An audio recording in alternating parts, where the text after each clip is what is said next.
2020 has been a brutal year for businesses worldwide. The virus pandemic has left many barely able to survive, let alone grow and invest. As the year draws to an end, we take a look at the challenges businesses have been facing in this unprecedented year. Simon Freakley is one of the world's leading figures in business crisis management. He provides some of the biggest companies with advice and guidance on how to stay alive and even thrive in today's world. I asked him how he'll remember 2020. Well, of course, Juliet, the world was being profoundly disrupted industry by industry before anybody had heard of COVID-19. And then the mother of all disruptions came along. So it wasn't as if we weren't in a very disrupted world already. And in fact, while we'd all for years looked at what's happening in the economic cycle, the new economic reality is it's cycles of disruption that are really driving business opportunity and threat. COVID-19 has been the mother of all disruptions, so it's been a heck of a year for everybody. Let's think about the companies who've managed to succeed, to thrive as well as survive during the pandemic. Do they have a particular characteristic? Are they big with a contingency fund? Are they small so that they're nimble? What is it that gives them that skill set to survive? Single most important thing, Juliet, is leadership. Leadership in terms of having an agile strategy that could be adapted during this profound disruption, but also to be able to evolve that strategy quickly, doing it nearly right, but doing it now, and making sure the strategy remains relevant. And so those businesses that have survived, and of course a number of them have thrived, have been those people that have been agile and given strong leadership, looking after the colleagues and looking after the customer right at the centre of their agenda. In terms of looking to the future, what's that checklist that businesses need to have to move forward and survive a challenge like this one?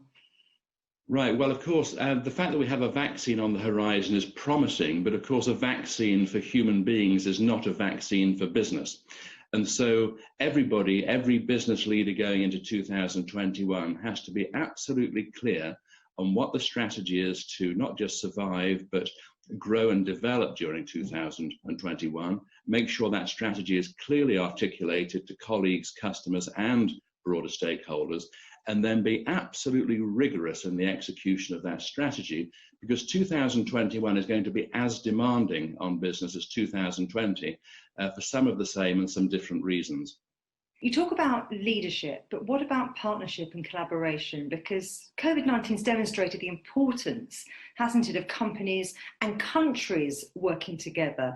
Are we going to see more of that kind of multilateralism going forward? It's a great point, Juliet, because of course one of the ways that businesses have pivoted through the pandemic and other disruptions is to partner with each other, partly because they can make greater progress in partnerships, but also because the capital investment of certain things like electric vehicles or autonomous driving, the 5G network rollout is so huge that companies on their own simply can't afford that investment. So I think the way that corporates have partnered together to meet some of these biggest challenges is indeed a lesson for governments. In the US, for instance, if only both sides of Congress could learn about the spirit of partnership, so much more could be achieved, certainly in 2021 that's on our doorstep. But partnership is critical, and of course, to think about business in a different way post the disruption of the pandemic. Think of supply chains, for instance.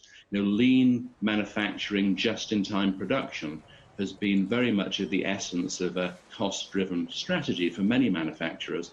But of course, when those supply chains break down, the global nature of the chains become a vulnerability. So you'll see regionalized supply chains and local supply chains augmenting global supply chains in the future.